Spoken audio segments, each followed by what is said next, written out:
The voice hit him before he could reach the loading dock door. "You, stop right there. How the hell did you get in here?" The words echoed down the service corridor of the Rutherford Grand Hotel, bouncing off walls that had never been designed for shouting. Elias Thorne turned slowly, the plastic bags wrapped around his boots crinkling against the polished concrete floor.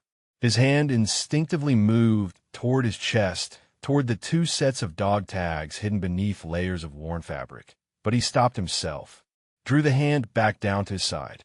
Old habits. Dangerous habits.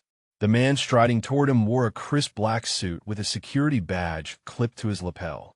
Captain Vernon Slade, it read, head of event security. His face was already twisted with disgust, lips pulled back from teeth that seemed too white for the dim corridor lighting. Behind him, 2 hotel staff members in pressed uniforms watched with the kind of morbid curiosity that comes from witnessing someone else's humiliation. "I asked you a question." The security captain stopped 3 feet away, close enough that Elias could smell his cologne, something sharp and aggressive.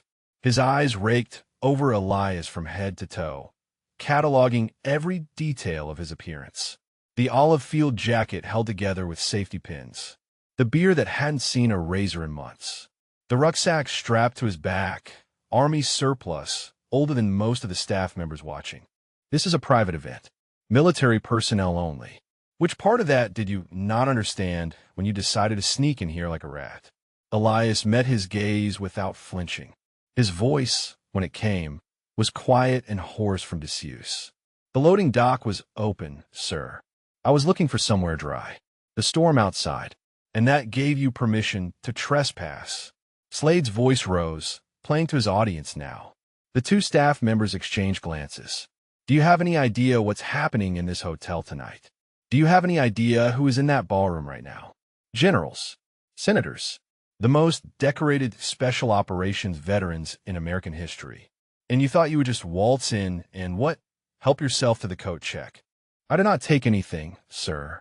"Oh, I'm sure you didn't." Slade stepped closer, and something in his posture shifted, becoming predatory. "You people never take anything, do you? You just happen to be in the wrong place at the wrong time. Just happen to end up where you don't belong with your hands in places they shouldn't be. If you're watching this story from anywhere in the world, we would love to know where you're joining us from. Drop a comment below telling us your city or country. And if stories like this one about courage, sacrifice, and second chances speak to you, please consider subscribing to our channel. Your support helps us share more incredible true stories that honor the forgotten heroes among us. Now, let us continue. The staff members had multiplied. 3 more had emerged from doorways down the corridor, drawn by the commotion. One of them, a young woman in a catering uniform, watched with her phone half raised, uncertain whether to record. Elias stood perfectly still. His posture, despite everything, remained straight. Not rigid, not aggressive, but straight. The way a man stands when he has been standing that way for 50 years. When it has become so deeply embedded in muscle and bone that slouching feels like betrayal. His hands hung at his sides, open, unthreatening. His feet were positioned shoulder-width apart, weight balanced. Ready for nothing. Ready for everything. Slade noticed none of this. What he saw was a homeless man who needed to be removed before anyone important noticed. What he saw was a problem to be solved loudly enough that the right people would see him solving it. Let me tell you what is going to happen. Slade adjusted his jacket, a small performative gesture. I'm going to escort you out of this building. If you cooperate, if you go quietly, I might not call the police. But if you give me any trouble, any at all, I will have you arrested for trespassing and attempted theft. Do you understand me? Elias nodded once. Yes, sir. I understand, sir. The formality of the response seemed to annoy Slade more than defiance would have. He wanted resistance. He wanted a reason to escalate. What he got instead was quiet compliance, and somehow that made him angrier. Let us go then. Move it. He reached out and grabbed Elias by the arm, fingers digging in hard enough to leave bruises, hard enough to make a point. But as he yanked, something happened. Elias turned with emotion rather than against it, a small adjustment that transformed a violent pull into a guided rotation. And in that turning, his sleeve rode up, the fabric bunched above his wrist, and for just a moment, something was visible on his forearm. Ink, faded with decades, but still legible. The distinctive arrowhead shape of the Special Forces insignia. Below it, numbers that could have been coordinates. Below that, 3 sets of initials, the letters worn but deliberate. Slade did not notice. He was already pulling Elias toward the service exit, muttering about procedures and protocols and the kind of people who thought they could go wherever they wanted. But the young woman with the phone saw it. Her eyes widened slightly. Her thumb found the record button, and through a doorway to his left, just visible through the crack between door and frame, Elias caught a glimpse of something that stopped his breath in his chest. A ballroom. Chandeliers casting warm light over round tables draped in white. American flags flanking a stage. In uniforms, so many uniforms, dress greens and formal blues, and the quiet confidence of men and women who had earned every ribbon on their chests. He knew this event. He had received the invitation 3 years ago, forwarded to an address he no longer lived at, for a reunion he had never planned to attend. The 40th anniversary gathering of the unit he had given his life to. The men and women he had trained, commanded, bled beside. The men and women he had abandoned without a word. His hand moved unconsciously toward his chest again, toward the tags that hung there. His own, worn smooth by decades of wear. And another set, darker, stained with something that had never fully washed away. Tobias Rennick. Torch. The man who had died so Elias could live 30 years ago in a city of dust and blood. Move it, Slade snapped, jerking his arm again. I do not have all night. Elias allowed himself to be pulled. His eyes stayed fixed on that doorway, on the glimpse of faces that triggered memories he had spent 5 years trying to bury. He should not be here. He should never have come through that loading dock. The storm had driven him inside, but something else was keeping him from fighting his way back out. Slade marched him down the corridor toward the rear exit, and Elias went willingly, his boots shuffling against the floor in a rhythm that had nothing to do with weakness and everything to do with control. With measured steps, with the discipline of a man who had learned long ago that the body follows where the mind leads. Behind him, the young woman lowered her phone. Her finger hovered over the share button. And in the ballroom, at a table near the front, a man in a wheelchair lifted his head.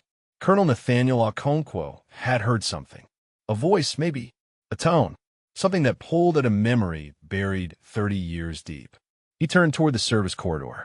And through the closing door, for just a moment, he caught sight of a face. Weathered. Bearded.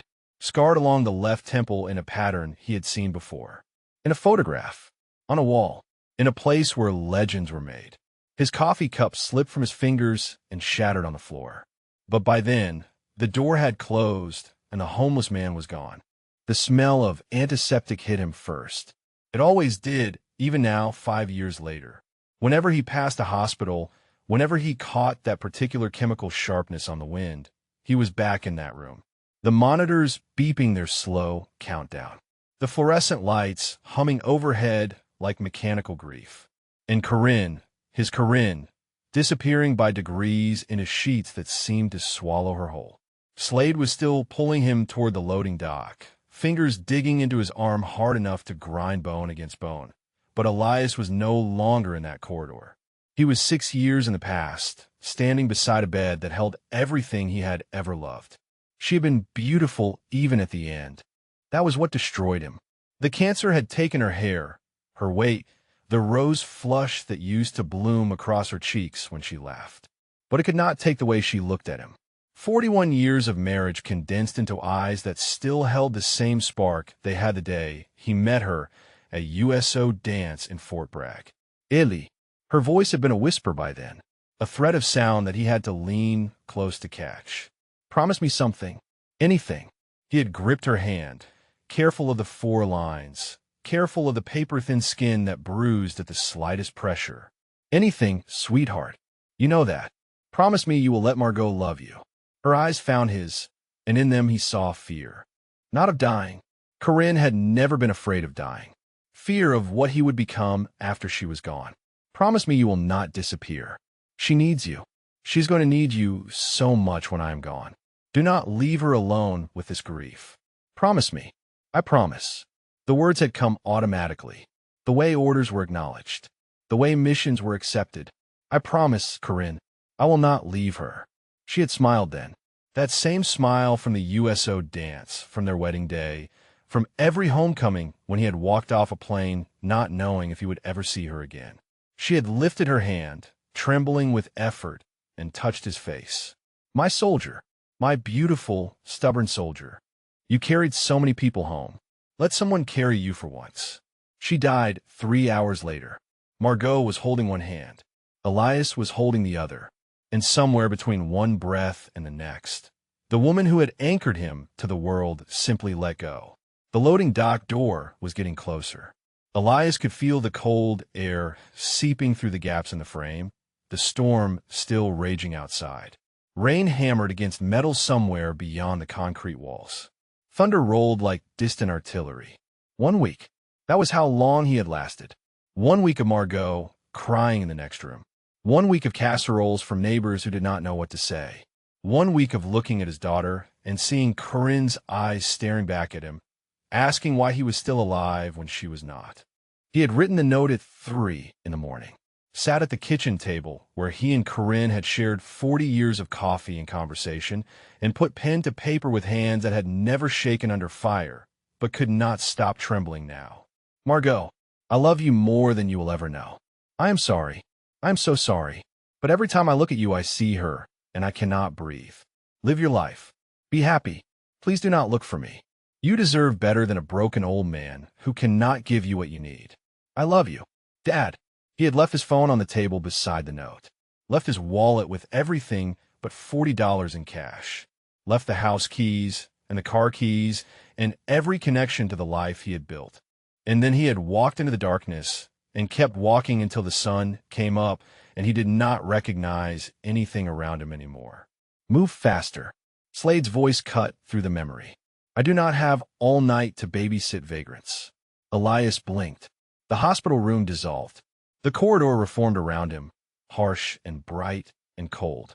His arm ached where Slade was gripping it, and he realized distantly that he had stopped walking. Did you hear me? Slade gave him a sharp shake. What is wrong with you? Are you on something? Is that it? Drugs? Alcohol? What have you been putting in your body? Nothing, sir. Right? Sure. Nothing. Slade's laugh was sharp and ugly. You people are all the same. Veterans, you say. Serve your country, you say. And then you end up on the streets because you cannot handle civilian life. Cannot handle responsibility. Cannot handle anything except feeling sorry for yourselves. They passed another doorway, and through it Elias caught another glimpse of the ballroom. Closer now, he could see individual faces. Gray hair and lined faces, and the distinctive bearing of men and women who had spent their lives in service. Some he recognized. Others had changed too much. But they were all there, gathered to celebrate something he had been part of building. 40 years.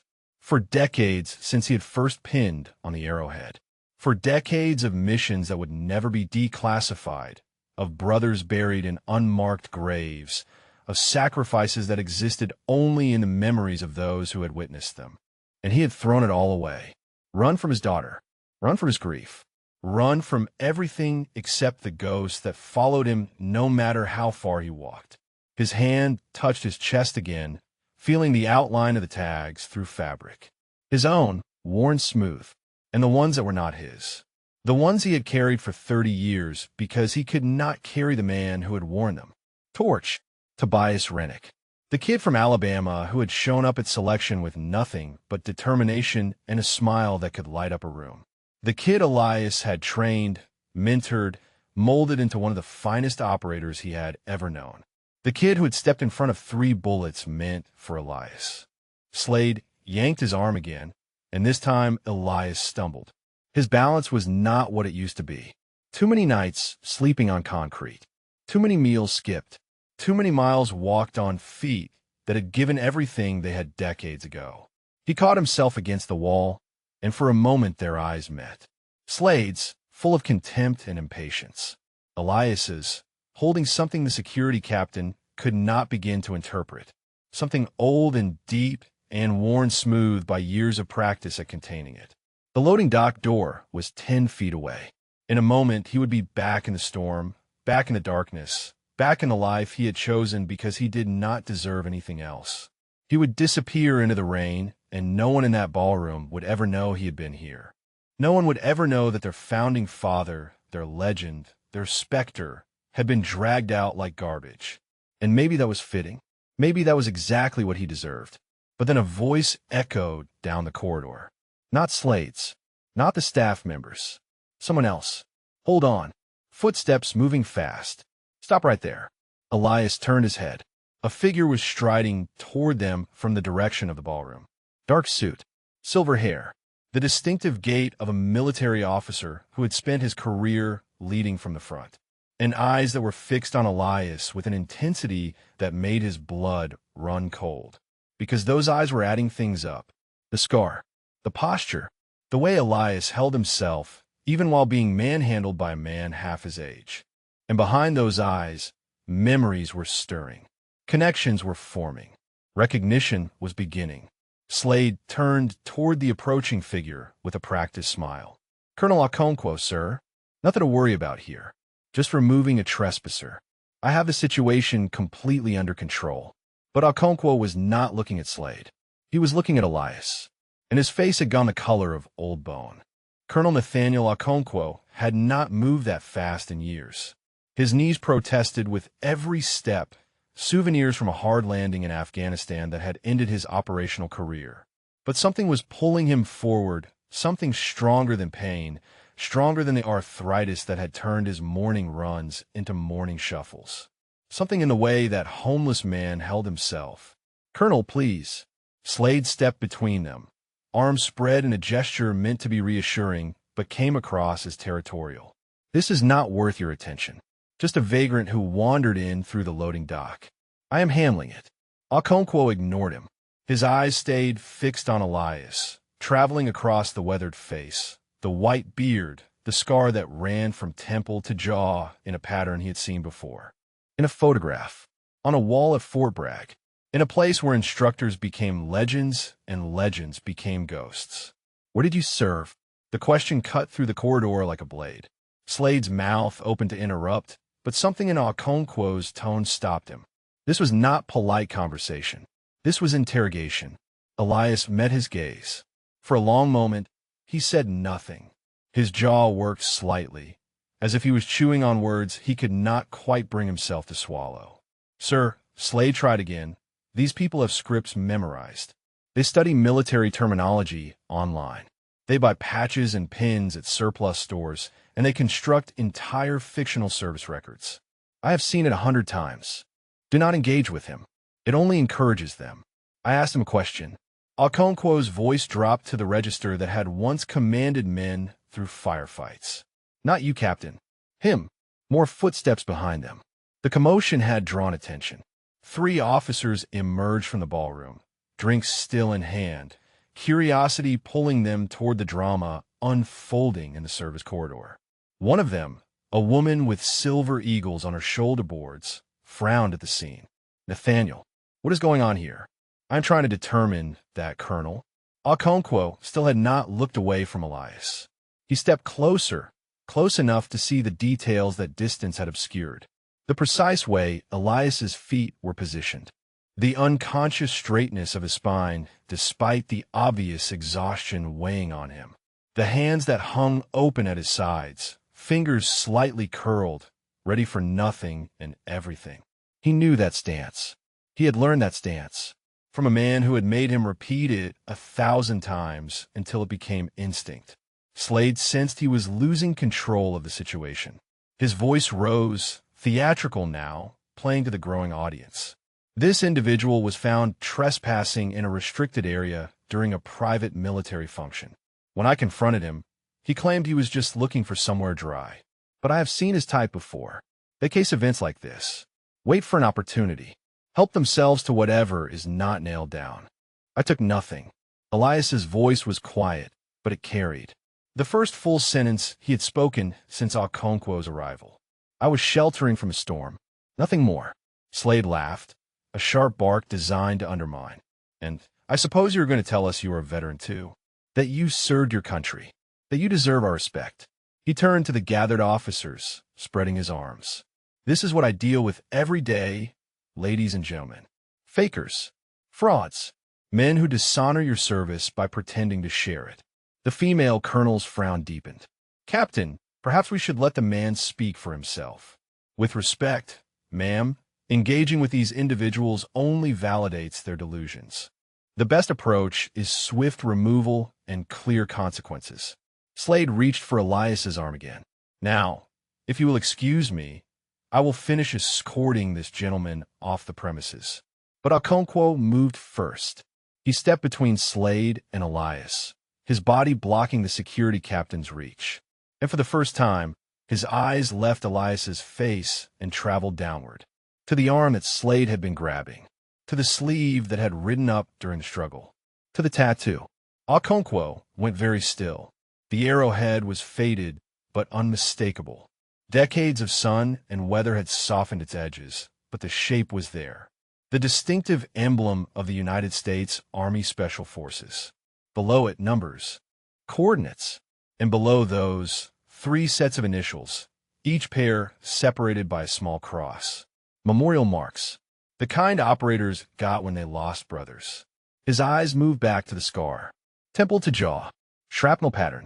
He had seen that wound before, in a briefing room, in an after-action report, in the story of how one man had held a position for 16 hours with half his face torn open, refusing evacuation until every member of his team was extracted. 34.0522 north. Okonkwo's voice was barely a whisper. His hand had begun to tremble. Those coordinates. That is not a random location. That is. Elias closed his eyes. A muscle in his jaw twitched.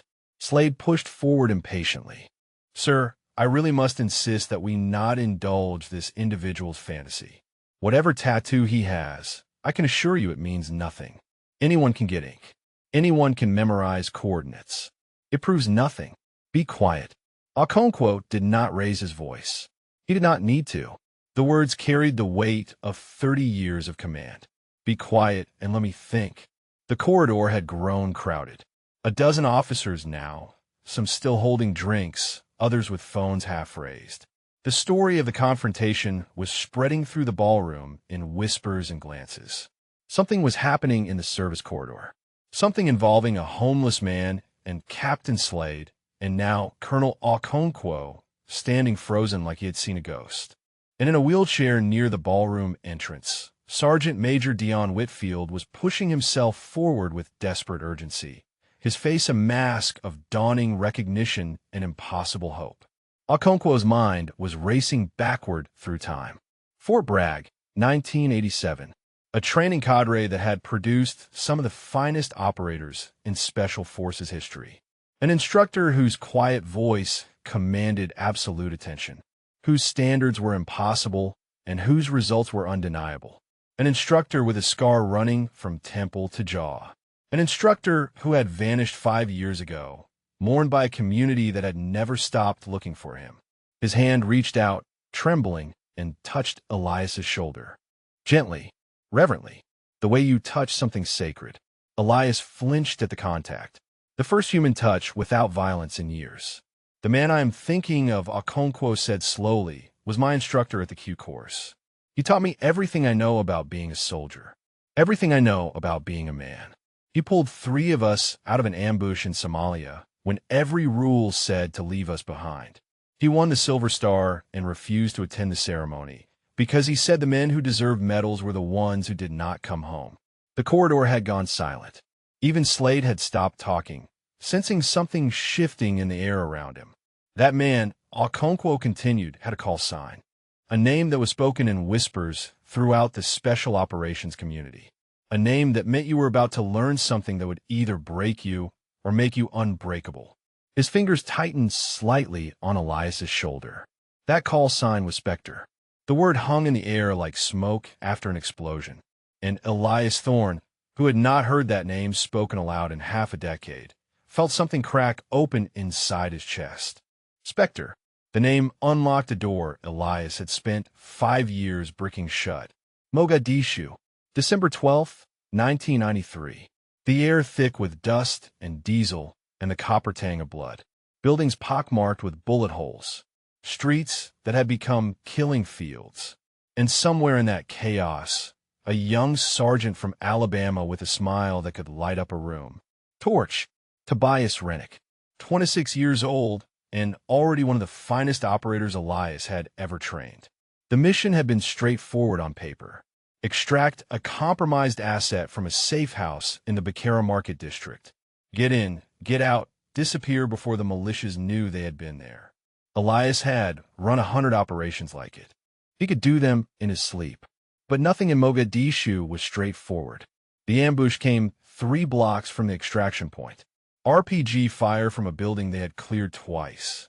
Elias heard the whistle, felt the displacement of air, and then the world turned to fire and noise and the wet heat of his own blood streaming down his face. The shrapnel had carved a path from his temple to his jaw, missing his eye by centimeters. He went down hard, rifle flying from his hands, vision swimming red. And through that red haze, he saw the gunmen emerging from doorways. 6 of them. 8. More. Get him up. Torch's voice, sharp with command. Jackson, Morrison, covering fire. I have him. Hands under his arms. The world lurching as Torch hauled him upright. Pain so bright it whited out everything else. I can walk. The words came out slurred, blood filling his mouth. I can walk, Torch. Let me go. With respect, Sergeant Major, shut up. They made it half a block before the second wave hit. Gunfire from 3 directions. Morrison went down with a round through his shoulder. Jackson was screaming coordinates into the radio, calling for extraction that was still 15 minutes out. 15 minutes. In a firefight, that was a lifetime. Elias remembered reaching for his sidearm. Remembered the way his fingers would not quite obey his commands. Remembered Torch pushing him behind a burned-out vehicle and taking position at the corner, rifle up, eyes scanning. Stay down, old man. I have got this. Old man. Torch had called him that since day one of selection. A joke between them. Elias had been 43 then, ancient by operator standards. Torch had been 22, young enough to be his son. I trained you better than this. Elias tried to rise. You do not get to give me orders, Sergeant. Torch laughed. That Alabama drawl cutting through the gunfire like music. First time for everything, Sergeant Major. The next 30 seconds lived in Elias's memory like a film loop he could not stop playing. The gunman appearing in a window they had not cleared. The muzzle flash, 3 quick bursts, and Torch moving without thought, stepping into the path of rounds meant for Elias. The impacts knocked him backward. 3 holes in his chest, tight grouping, the kind of shooting that came from training rather than spray and pray. He hit the ground and did not get up. Elias was at his side before he knew he was moving, hands pressing against wounds that would not stop bleeding. Watching the light in those young eyes start to flicker. Torch, Tobias, stay with me. Extraction is coming. You hear me? Stay with me. But Torch was not looking at the sky. He was looking at Elias, and he was smiling.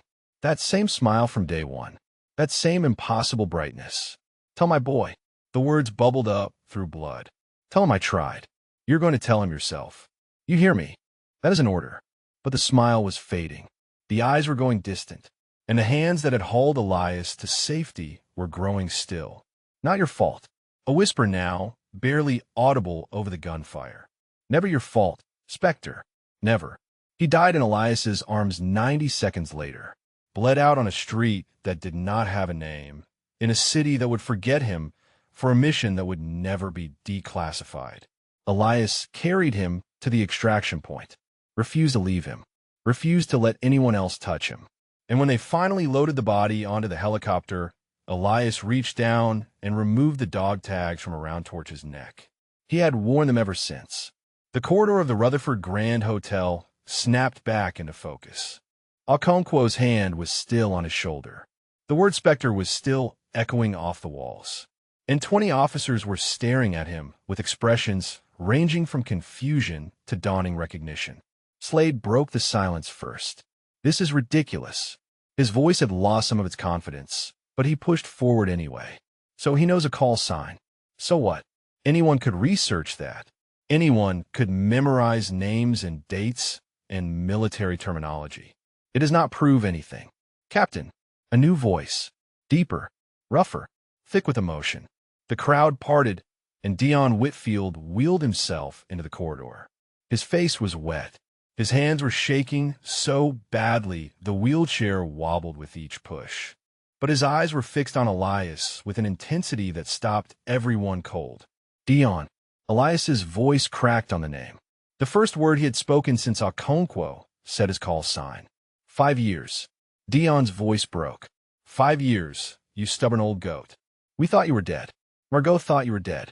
She hired investigators. She put up flyers. She never stopped looking. Elias flinched like he had been struck. I could not. The words came out broken. After Corinne, I cannot stay. I cannot look at her without seeing. I know. Dion rolled closer, close enough to reach out and grip Elias's hand. I know, brother. But you did not have to disappear. You did not have to carry this alone. Slade looked between them, his expression shifting from certainty to something closer to unease. Now wait just a minute. Just because this man knows names does not mean. But no one was listening to him anymore. Because Dion Whitfield, Sergeant Major retired, holder of the Bronze Star with Valor and the Purple Heart, was gripping the hand of a homeless man and weeping openly. And one by one, the officers in that corridor were beginning to understand exactly who they were looking at. Slade watched the scene unfolding before him with the expression of a man watching his carefully constructed reality crumble at the edges. This does not make any sense. His voice had climbed half an octave. I've been doing this job for 11 years. I know how to spot a fraud. I know what these people look like, how they operate, how they construct their stories. This man wandered in through a loading dock wearing rags and plastic bags on his feet. He fits every profile of a transient looking to exploit a military event. Dion did not release Elias's hand, did not look away from the face he had spent 5 years searching for. But his voice, when it came, carried the weight of decades of command. Captain Slade, I have known this man for 34 years. I was his team sergeant for 3 deployments. I carried his bleeding body out of a compound in Panama when he took a round saving my life. So unless you want me to provide a detailed accounting of every classified operation we ran together, I suggest you stop talking. The corridor had grown even more crowded. Word was spreading through the ballroom like fire through dry grass. Something was happening in the service corridor. Something involving Colonel Okonkwo and Sergeant Major Whitfield and a homeless man who might not be what he appeared. Officers pushed through doorways. Generals and colonels and command sergeants, major who had spent their careers in the shadows. Men and women whose names would never appear in history books, but whose actions had shaped the course of nations. And one by one, as they caught sight of the weathered face beneath the white beard, recognition flickered across their features. My God, a brigadier general near the back, his voice barely a whisper. Is that really him? Elias stood frozen in the center of it all. The attention was suffocating. Every instinct screamed at him to run, to disappear back into the storm, to return to the anonymous darkness where no one knew his name or his failures or the promises he had broken. I should go. The words came out hoarse. This was a mistake. I did not mean to interrupt your event. I will leave. He tried to pull his hand from Dion's grip, but Dion held fast, fingers interlocking, refusing to let go. You're not going anywhere. Dion's voice cracked. Not this time. Not again. You do not understand. Elias's composure was fracturing. 30 years of iron discipline eroding under the weight of being seen. I left. I abandoned my daughter. I broke every promise I ever made to my wife. I do not deserve to be here. I do not deserve any of this. Okonkwo stepped closer. His hand found Elias's shoulder again, steadying him. With respect, Sergeant Major, that is not your decision to make. You taught me that. You taught all of us that. The mission is not complete until everyone comes home. Slade made one last attempt to regain control. He pushed forward, positioning himself between the growing crowd and the man at its center. I need to see identification. His voice had gone hard, official, desperate. I need documentation. Anyone can claim to know someone. Anyone can memorize a service record. Until I see military ID, a DD-214, something verifiable, this man is still a trespasser, and I'm still responsible for the security of this event. A murmur rippled through the crowd. Some of the officers exchanged glances. The demand was not unreasonable, not technically. Security protocols existed for a reason. But before anyone could respond, a new voice cut through the tension. Captain Slade, perhaps I can provide the verification you require.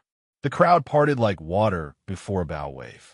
Lieutenant General Margaret Castellan strode through the gap, her dress uniform immaculate, her silver hair pulled back in a regulation bun, her presence commanding the kind of immediate attention that only comes from decades of earned authority. She was the keynote speaker for the evening, the highest-ranking woman in the history of Army Special Operations, a legend in her own right, with a service record that spanned 5 decades and 4 continents. And she was looking at Elias with an expression that mixed shock and grief and something that looked almost like joy. General Castellan. Slade straightened instinctively. Ma'am, I was just attempting to verify. I heard what you were attempting, Captain. She did not raise her voice. She did not need to. You were attempting to remove one of the most decorated soldiers in the history of Special Forces from a building that exists, in part, because of his sacrifices. She stopped in front of Elias. For a long moment, they simply looked at each other. 2 warriors who had walked through fire together. 2 survivors who had outlived too many friends. Panama. Her voice softened. 1989, I was a captain. Green as grass. My first operation went sideways 6 hours in. I was wounded. My team was scattered. And a man with a freshly bandaged shoulder carried me 2 miles through hostile territory because he refused to leave anyone behind. She reached out and touched the scar on his face. Her fingers trembled. I never got to thank you properly, Elias. You disappeared before the awards ceremony, before I could tell you that you saved my life, that everything I have accomplished since then, every rank, every command, every soldier I've trained and led and brought home, exists because you would not leave me in that compound. Elias closed his eyes. His jaw tightened. The muscles in his neck corded with the effort of containing something that had been building for 5 years. I was just doing my job, General. Maggie. Her voice was firm. You call me Maggie in that compound. You can call me Maggie now. Around them, the corridor had gone absolutely silent. 30 officers bearing witness to a reunion that none of them had expected. Slade stood frozen at the edge of the crowd, his face drained of color, his certainty shattered beyond repair. Dion still gripped Elias's hand. Okonkwo still held his shoulder. And now Maggie Castellan stood before him, the living proof of a life saved, a legacy earned. Come inside, Elias. Maggie gestured toward the ballroom. There are 400 people in there who have spent 5 years wondering what happened to you, who mourned you, who never stopped hoping. Elias opened his eyes. They were wet. I cannot. The whisper was barely audible. I am not that man anymore. Look at me. I am homeless. I am broken. I have nothing left. Maggie's expression did not waver. You have us. She took his other hand, completing the circle. You have always had us. Now stop being stubborn and let us bring you home. The silence in that corridor was so complete that Elias could hear his own heartbeat. It had been years since he had felt anything like this. The weight of attention. The pressure of expectation. The crushing intimacy of being truly seen by people who knew exactly what he had done and what it had cost him. His hand trembled in Maggie's grip. The other remained locked in Dion's. And somewhere beneath the layers of worn fabric and unwashed skin, the dog tags pressed against his chest like a brand. Elias. Maggie's voice was gentle but insistent. Look around you. He did not want to. Looking meant acknowledging. Acknowledging meant accepting. And accepting meant facing the truth that he had been running from for 5 years. But his eyes moved anyway. Decades of training. When a commanding officer gave an instruction, the body obeyed before the mind could object. The corridor had become a gallery of faces. Officers in dress uniforms, their chests heavy with ribbons and medals. Men and women whose hair had gone gray in service, whose eyes carried the particular weight of those who had seen too much and said too little. And every single one of them was looking at him, not with disgust, not with pity, not with the careful distance he had grown accustomed to on the streets, with recognition, with reverence, with something that looked almost like relief.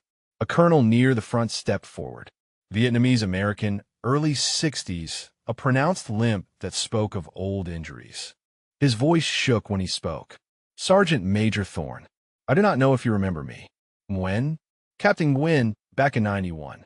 You pulled me out of a collapsed tunnel complex in Kuwait when everyone else said it was too unstable to attempt. Elias blinked. The name surfaced through layers of memory like a bubble rising through dark water. I remember. His voice was barely a whisper. You had a broken femur.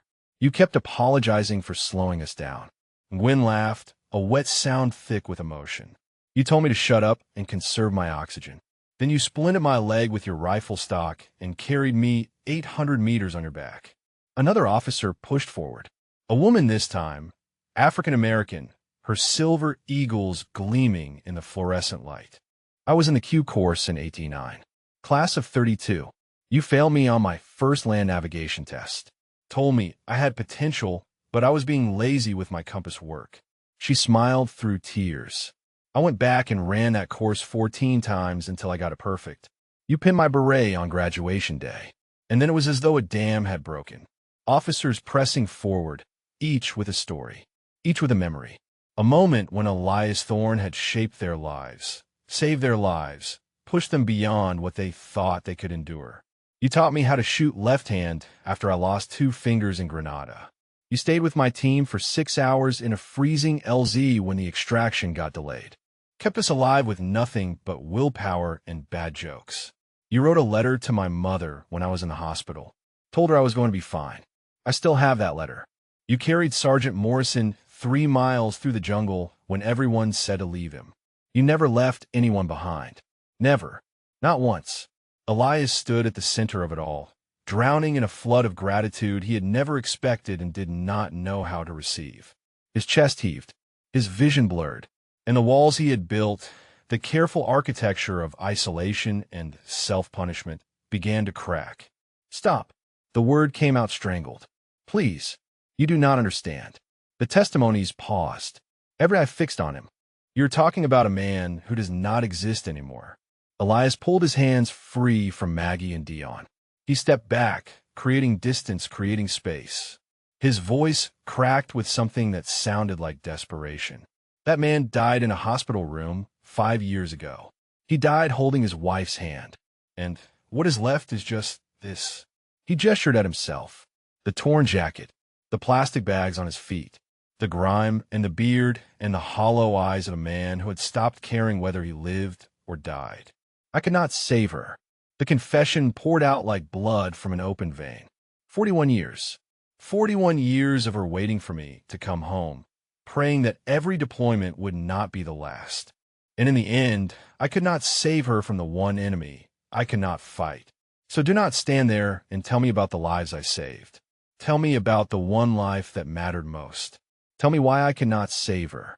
The corridor went silent, and then Dion rolled forward. His wheelchair squeaked against the floor.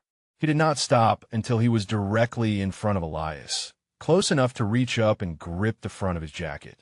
Because that is not how it works, you stubborn fool. His voice was fierce. You do not get to save everyone. You taught us that. You taught us that the mission is about making impossible choices and living with the consequences. Corinne was not a mission. She was not an enemy. She was your wife, and she loved you. And she died the way all of us are going to die someday. That is not failure. That is life. Elias stared down at him. His jaw worked.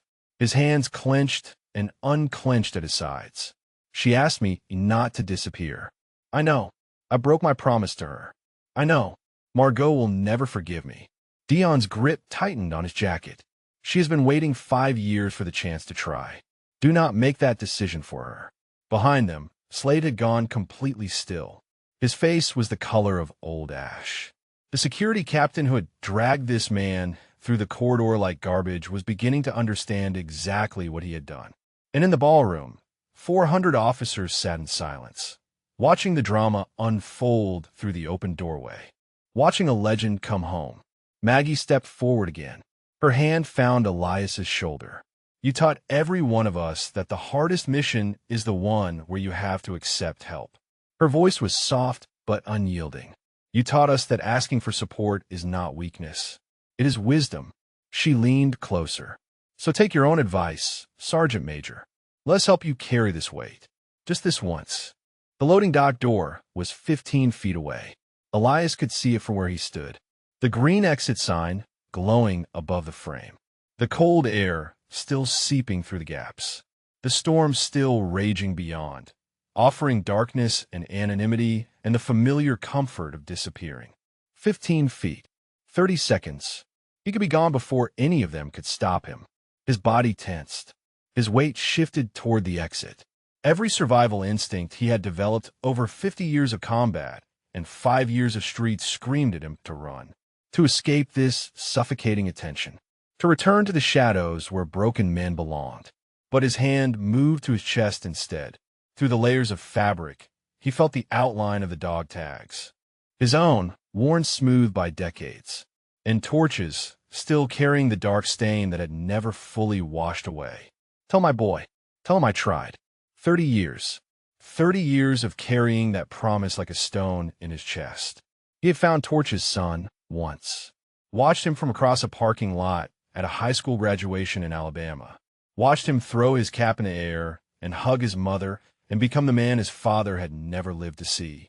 But Elias had never approached, never introduced himself, never delivered the message that Tobias Rennick had died whispering, because doing so would have meant admitting that he was still alive, that he had survived when Torch had not, that he had been too much of a coward to face the family of the man who had died saving him, just like he had been too much of a coward to face his own daughter. Sergeant Major. Dion's voice pulled him back. The old team sergeant was watching him with eyes that saw too much, that had always seen too much. I know what you're thinking. Dion's voice was quiet, meant only for him. I know that door looks like salvation right now, like the easy answer, but I need you to hear something before you make that choice. Elias said nothing. His weight was still balanced toward the exit. Margot calls me every month. Dion continued. The 15th. Like clockwork. She asked if I have heard anything, if anyone has seen you, if there is any news at all. And every month, I have to tell her no. I have to listen to her pretend she is fine. I have to hear her voice crack when she says she understands, that she knows you probably do not want to be found. His wheelchair rolled closer. She's a doctor now. Did you know that? Emergency room physician at Georgetown. She saves lives every single day. And every single day, she wonders if her father is alive or dead, if he is warm or cold, if he has eaten, if anyone in the world knows his name. Elias closed his eyes.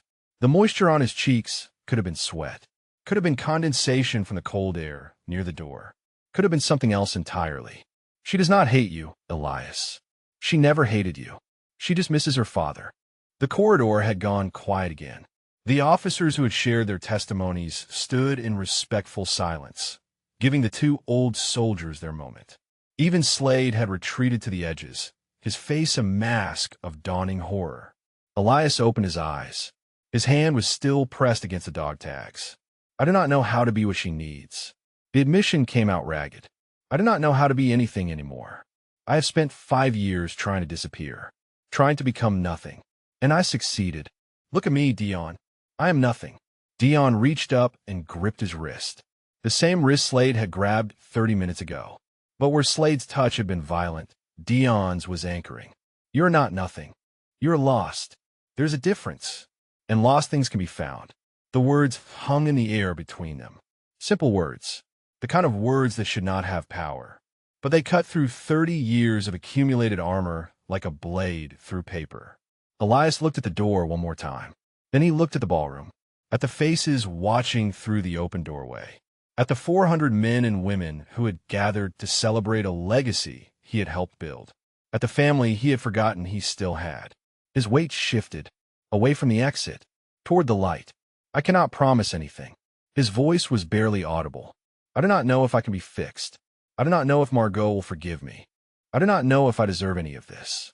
Dion's grip tightened on his wrist. You do not have to know. You just have to stay. And for the first time in 5 years, Elias Thorne stopped running. His shoulders straightened. His chin lifted.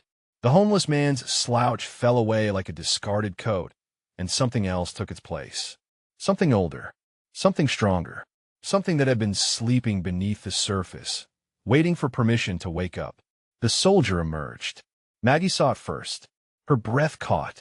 Her hand flew to her mouth. There he is. Her whisper carried through the silent corridor. There's the man I remember. Okonkwo stepped forward and extended his hand. Not for a handshake. For something older. Something that meant more. Welcome home, Sergeant Major. Elias looked at the offered hand. At the faces surrounding him. At the path forward that he had been avoiding for half a decade. Then he reached out and took it. And in the ballroom, 400 officers rose to their feet as one. The sound hit him like a wave. Chairs scraping. Fabric rustling. The collective motion of hundreds of men and women standing to honor a ghost who had finally decided to stop haunting himself. Elias Thorne walked toward the light. And behind him, forgotten at the edges of the corridor, Captain Vernon Slade watched his career collapse in real time. The ballroom swallowed him in light and silence. 400 officers stood at their tables, watching as Elias Thorne walked through the doorway he had been avoiding for 5 years. The chandeliers cast warm gold across dress uniforms heavy with ribbons. The American flag hung motionless beside the Special Forces flag, and every eye in that room was fixed on the homeless man who moved like a soldier. Maggie walked beside him. Dion's wheelchair rolled behind. Okonkwo flanked his other side. A formation. An honor guard. The kind of escort reserved for generals and presidents and men who had earned something beyond rank. The crowd parted as they approached the stage. Officers stepped back, creating a path, some with tears streaming openly down their faces.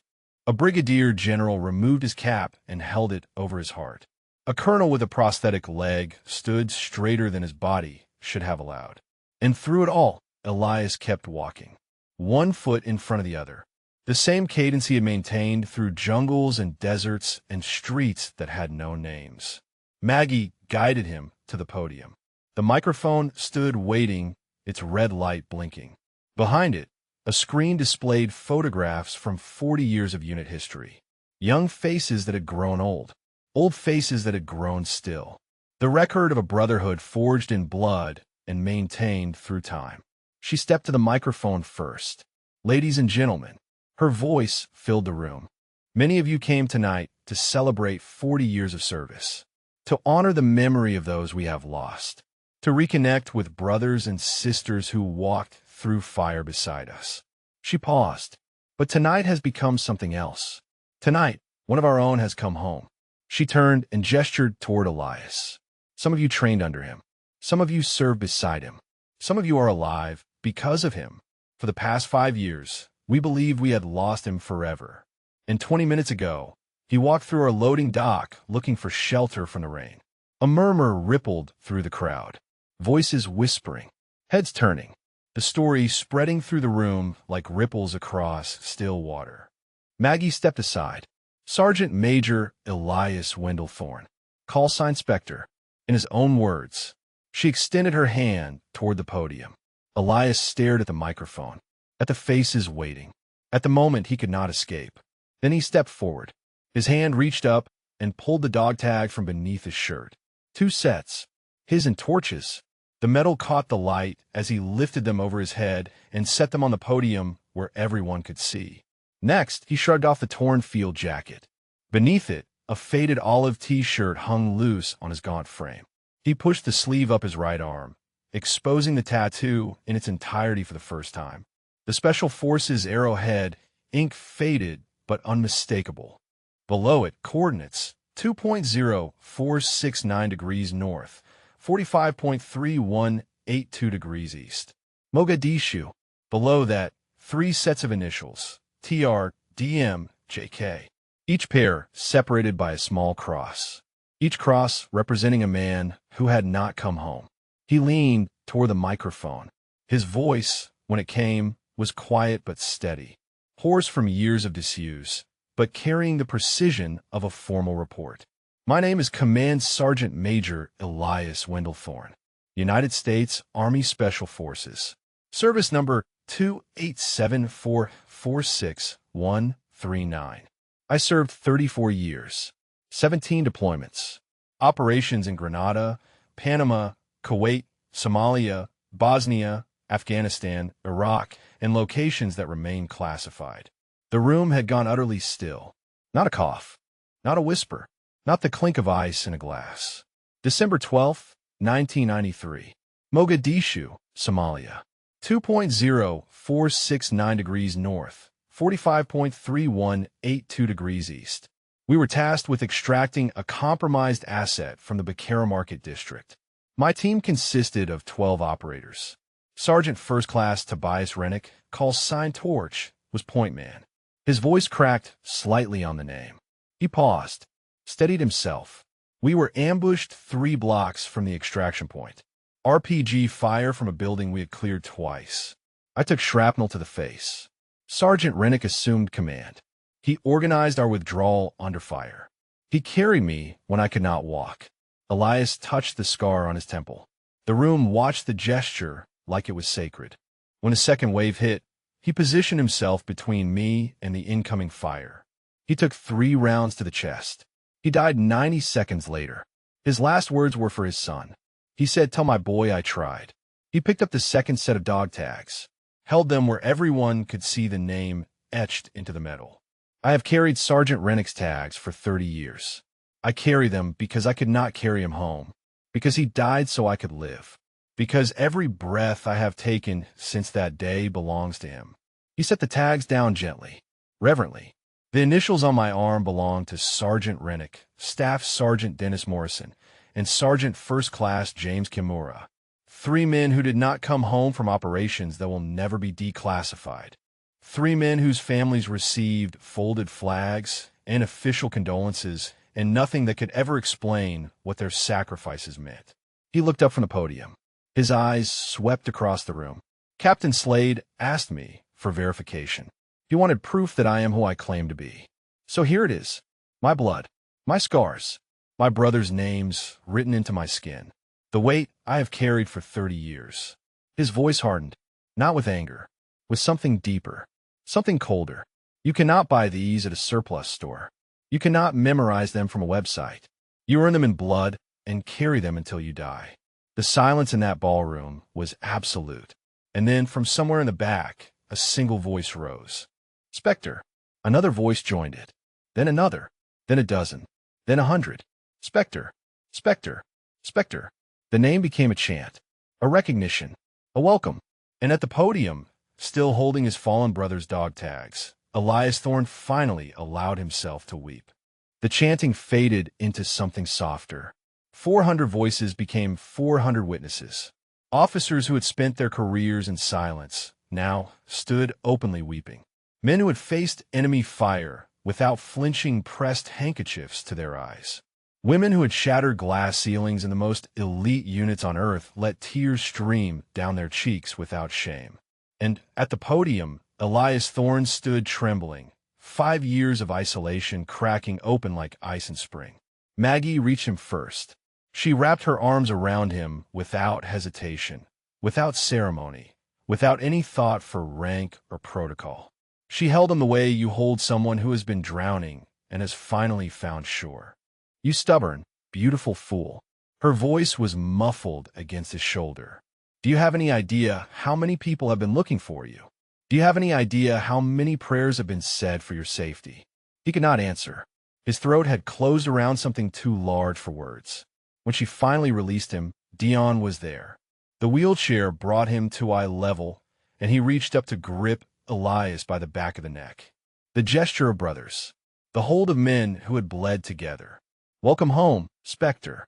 Dion's voice broke on the call sign. "Welcome home." One by one, they came.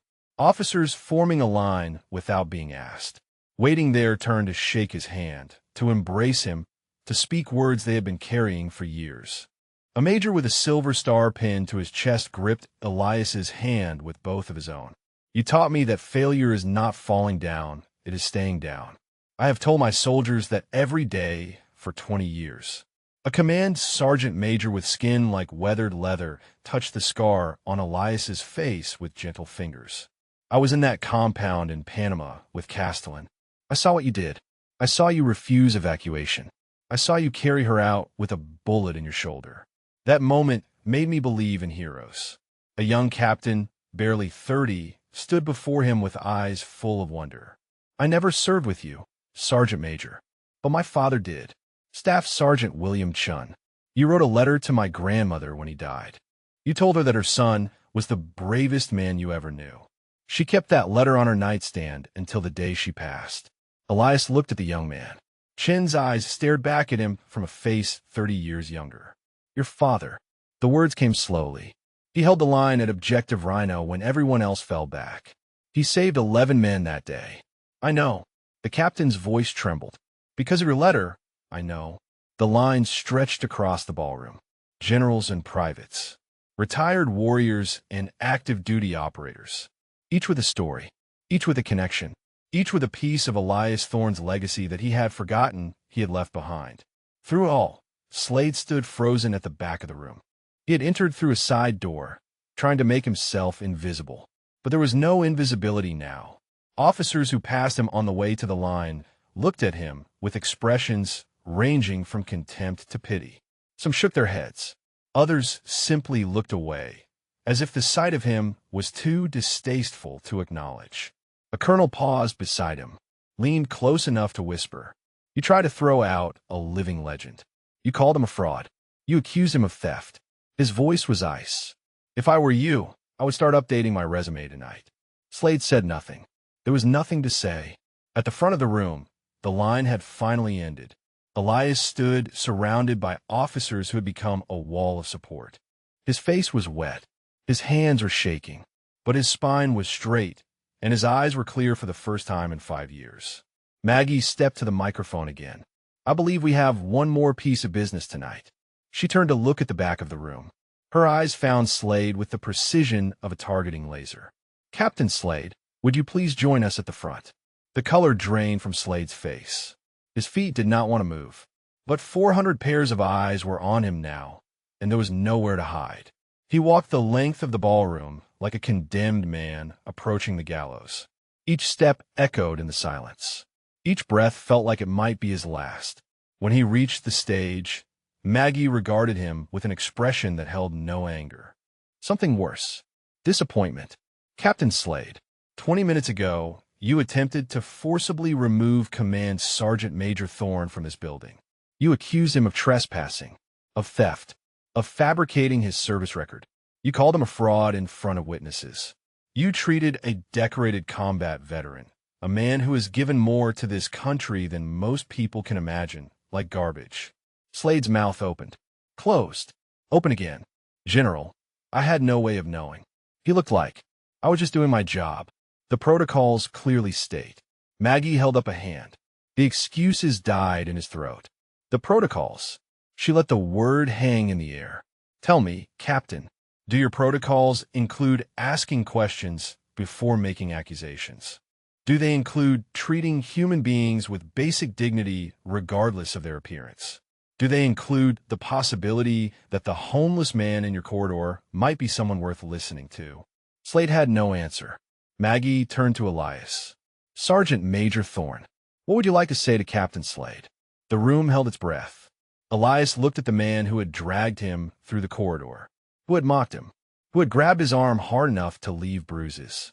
And his expression held no hatred, no desire for revenge, only a weariness that ran deeper than bone. "Every veteran you see on these streets."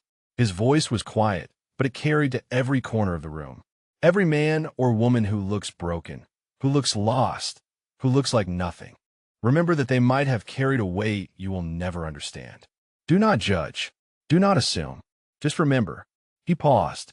"That is all I ask. Remember, The silence that followed Elias's words was heavier than anything that had come before. 400 officers stood motionless, the weight of his simple request settling into their bones. Remember, such a small word, such an impossible demand. To look past the grime and the torn clothing and the shuffling gait. To see the human being beneath the circumstances. To wonder, even for a moment, what weight a stranger might be carrying. Slade stood at the front of the room with nowhere to hide. His face had gone through several colors in the past few minutes, cycling from white to red to something closer to gray. His mouth worked silently, searching for words that might salvage something from the wreckage of his career. Maggie did not give him the chance. Captain Slade. Her voice carried the crisp authority of 3 decades of command. Effective immediately, you are relieved of your duties as head of event security for this hotel. I will be personally contacting your employer tomorrow morning to recommend a formal review of your conduct. Additionally, I will be filing a report with the Pentagon detailing tonight's events for the record. General, please. Slade's voice cracked. I have been in this position for 11 years. I have a family. I was just following protocols. Your protocols failed a combat veteran. Maggie cut him off. Your judgment failed a human being, and your conduct failed every standard of basic decency that this uniform represents. She gestured toward the door. You are dismissed. Slade looked around the room one final time, searching for an ally, a sympathetic face, someone who might speak in his defense. He found nothing but cold stares and turned backs. His shoulders slumped, his head dropped, and Captain Vernon Slade walked the length of that ballroom for the last time, the echo of his footsteps the only sound in 400 square feet of devastating silence. When the door closed behind him, Maggie turned back to the room. Now, her voice softened. I believe we have a reunion to continue, and a brother to welcome home properly. The tension broke like a fever. Officers began moving again, speaking again, breathing again. Someone called for champagne. Someone else started arranging chairs near the stage so Elias could sit. A retired medic appeared with a first aid kit, insisting on checking the bruises on Elias's arm where Slade had grabbed him. Elias allowed himself to be fussed over. It felt foreign, uncomfortable, like wearing clothes that no longer fit. But there was something else beneath the discomfort, something warm, something he had almost forgotten existed. Belonging. Dion wheeled himself close and pressed a glass of water into Elias's hand. Drink. It is not whiskey, but we will get to that later. First, hydration. You look like you have not had a proper meal in months. Years. Elias's voice was hoarse. Years, Dion. Dion's jaw tightened. We are fixing that tonight. And tomorrow. And every day after that until you stop looking like a scarecrow in a windstorm. A commotion near the entrance drew their attention. An aide was pushing through the crowd. Phone pressed to her ear, face urgent. She made her way to Maggie and whispered something that made the general's eyes widen. Maggie turned to Elias. Her expression had shifted. Something new in her eyes. Something that looked like hope mixed with warning. Elias, there is something you need to know. He set down the water glass. His instincts, dormant for years, suddenly snapped to attention. What is it? The video. The aide stepped forward. The young woman from the catering staff. She recorded the confrontation in the corridor and posted it online about 40 minutes ago. It has already been viewed over 2 million times. Elias blinked. He did not understand social media, did not understand viral videos or the strange alchemy that turned private moments into public spectacles. But he understood the look on Maggie's face. There is more, is there not? Maggie nodded slowly. The video included your name. Your call sign. The moment when Dion recognized you and called you by name. She paused. Elias, someone tagged your daughter in the comments. The world tilted. Margot. Her name came out as a whisper. A prayer. A wound reopened. She called the hotel 10 minutes ago. The aide consulted her phone. She was at Georgetown Hospital when she saw the video. She left in the middle of her shift.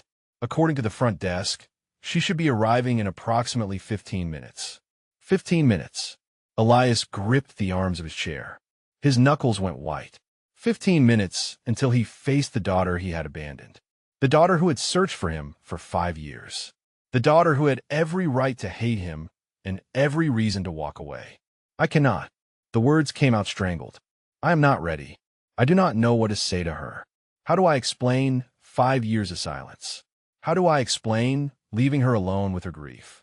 Dion gripped his shoulder. You do not explain. You just show up. That is all she has ever wanted. For you to show up. But what if she cannot forgive me? Then she cannot forgive you. Dion's voice was firm.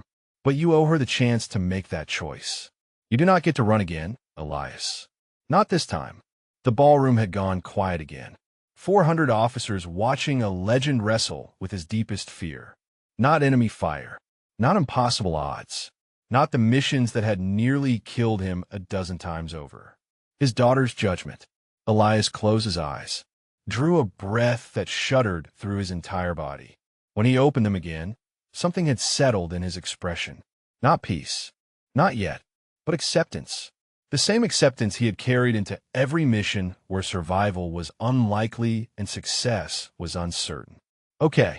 The word was barely audible. Okay. He straightened in his chair, squared his shoulders, faced the door through which his daughter would walk, and waited. The doors burst open like a dam breaking. She was still wearing her scrubs, blue fabric stained with the evidence of a shift interrupted.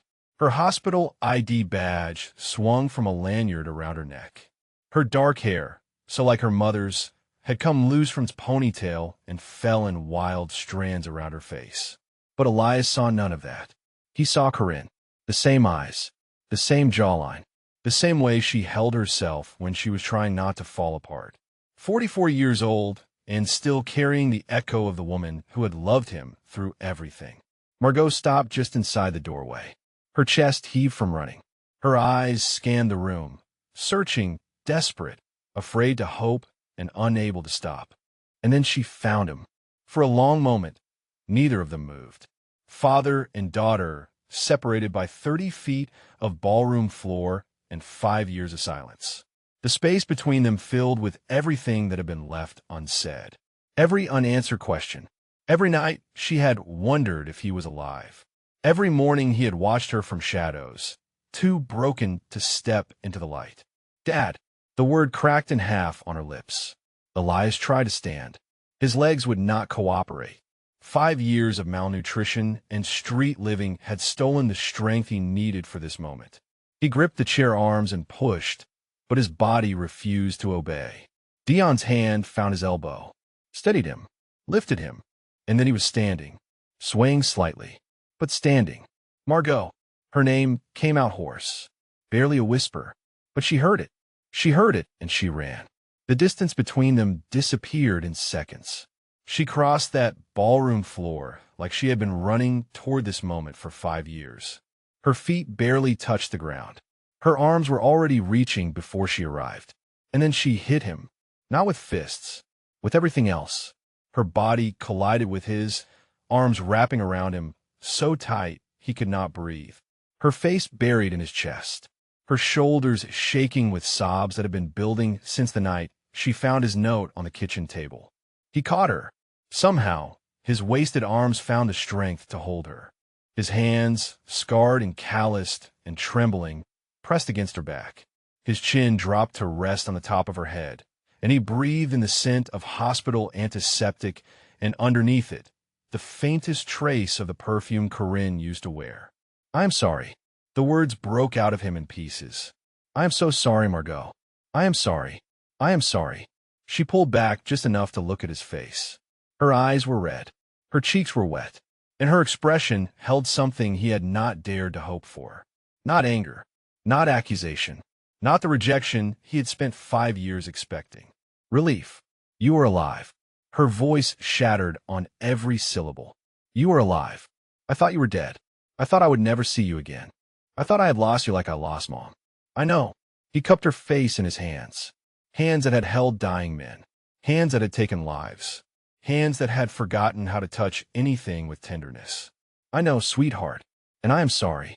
I am so sorry. She shook her head fiercely. Stop apologizing. I do not want apologies. I want my father. Elias broke. The last of his walls crumbled. The final barriers he had built to survive the streets, to survive the loneliness, to survive the weight of his own guilt.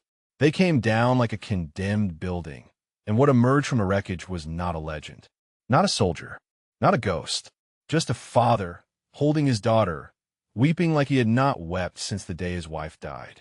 The ballroom, full of officers, watched in silence. Hardened warriors who had seen the worst humanity had to offer stood with tears streaming down their faces. Maggie pressed a hand to her mouth. Okonkwo had turned away, shoulders shaking. Dion sat in his wheelchair with his head bowed, lips moving in what might have been a prayer. I never stopped looking. Margot's voice was muffled against his chest. Every month, every week, every day, I never stopped.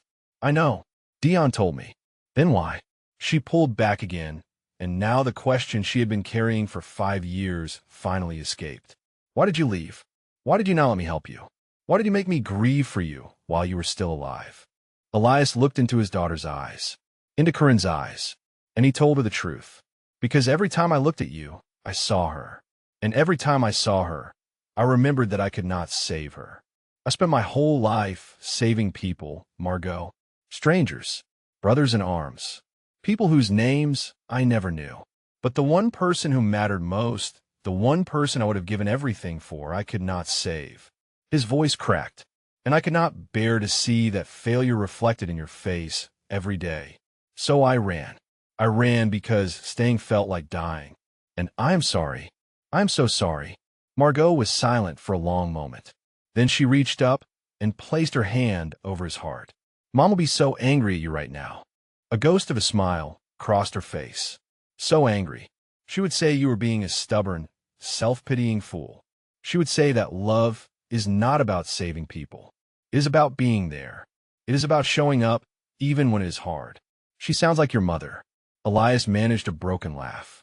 She was your wife for 41 years. Margot's smile grew stronger. Some of it rubbed off on me. She pulled him close again, held him like she would never let go. Come home, Dad. Her voice was steady now. Certain. Come home. And for the first time in 5 years, Elias Thorne had an answer that did not involve running. Okay. The word was a promise. A surrender. A beginning. Okay. 6 months later, the nightmares still came. But now, when Elias woke gasping in the darkness, there were walls around him instead of open sky, a bed beneath him instead of concrete, and on the nightstand beside him, a photograph of Corinne smiled in the soft glow of a digital clock. He sat up slowly, letting his heart rate settle. The apartment was small. 1 bedroom, a kitchen barely large enough for a table, a living room dominated by a bookshelf Margot had insisted on filling with books she thought he should read. But it was his. The first space he had called home in 5 years. Through the window, the first gray light of dawn was creeping across the Washington skyline. Another day, another chance to keep the promises he had finally stopped running from. He showered, shaved, put on clothes that fit properly, purchased by a daughter who had refused to let him object. The man who looked back at him from the bathroom mirror was still gaunt, still weathered, still carrying the scars of a life spent in service. But his eyes were different now, clearer, present in a way they had not been for half a decade. The veteran support group met at 9. Elias arrived early, as he always did.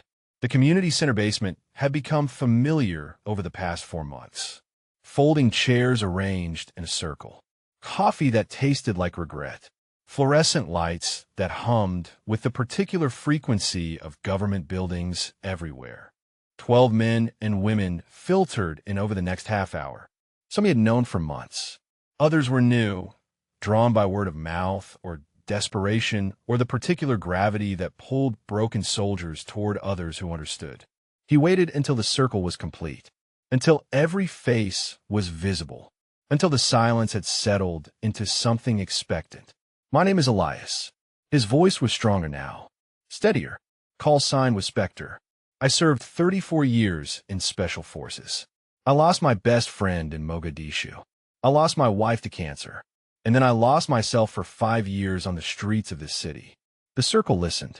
No judgment. No interruption. Just presence. I was found 6 months ago. Not by a program. Not by an outreach worker. by a community I had forgotten I belonged to, by a daughter I had abandoned, by brothers and sisters who refused to let me disappear. He looked around the circle, met each pair of eyes in turn. I am not here to tell you that recovery is easy. It is not. I'm not here to tell you that the pain goes away. It does not. But I am here to tell you that you do not have to carry it alone. That asking for help is not weakness.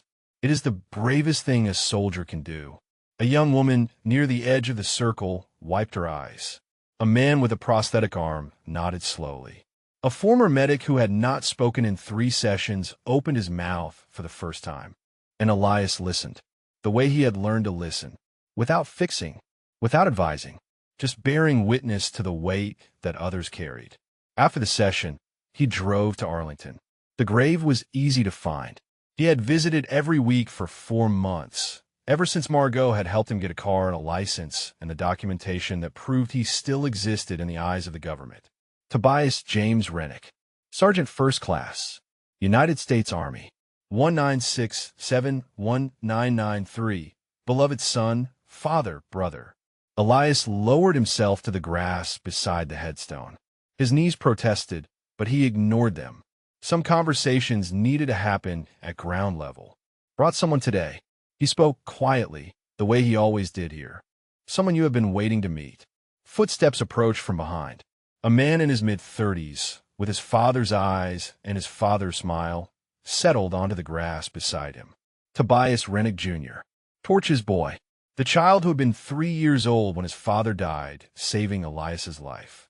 They had met for the first time 2 months ago. A conversation 30 years overdue. Tears and anger, and finally, something that felt like peace. "Hey, Dad." Junior's voice was soft. "Brought you something." He placed a small object on the grass beside the headstone. A worn baseball, its leather cracked with age. "Remember this. You caught my first home run with this. Mom kept it in a box in the closet all these years." Elias looked at the baseball, at the son of the man who had died for him, at the legacy that had been waiting 30 years to be completed. He tried. The words came out thick. "Your father." In the end, he wanted you to know that he tried. Junior nodded. His eyes were wet, but his voice was steady. "I know. Mom told me. And now you have too." He looked at Elias. "Thank you for finally keeping your promise."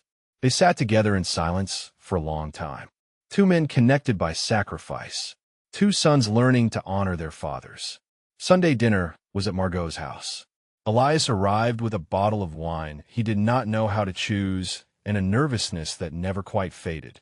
The door opened before he could knock, and 2 small bodies launched themselves at his legs. Grandpa, the twins, age 6, with Corinne's eyes and their mother's stubborn streak. "You came. I will always come." He knelt to embrace them. "Every Sunday. I promise." Margot appeared in the doorway. Her husband David stood behind her, holding a kitchen towel and wearing an apron that said world's okayest chef. "Dinner is almost ready." Margot smiled, the smile that still reminded him of Corinne, the smile he had almost lost forever. "Come inside, Dad." The table was set for 5. There was pot roast, Corinne's recipe, the one Margot had learned before her mother died. There was laughter and spilled milk and arguments about whose turn it was to pick the movie afterward. And there was Elias, present, accounted for, home. Later, after the children had been put to bed and David had retreated to his study, Margot and Elias sat together on the back porch. The stars were out. Somewhere in the distance, a dog barked. "She told me not to let you disappear." Margot's voice was quiet. "Mom, right at the end. She made me promise to find you if you ran." "I know." Elias stared at the sky. "She knew me better than I knew myself." Margot leaned her head against his shoulder, the way she had as a child, the way she had not in 5 years. "I'm glad you came home, Dad." Elias put his arm around his daughter, felt her warmth against his side, remembered all the years he had wasted and all the years that still remained. If this story moved you, if it reminded you that second chances are possible and that heroes can be found in the most unexpected places, please subscribe to our channel. And right now on your screen, you will see another incredible story waiting for you. Click it, watch it, and remember that every person you pass on the street has a story. Some of them might just be legendary. Thank you for watching. Still here, Corinne. He whispered the words to the stars. Still trying. And this time, I'm not going anywhere. The night settled around them. Father and daughter. Survivor and healer. Two people who had found their way back to each other through 5 years of darkness. Some heroes wore their medals on their chest. And some heroes just needed someone to remind them they were worth saving.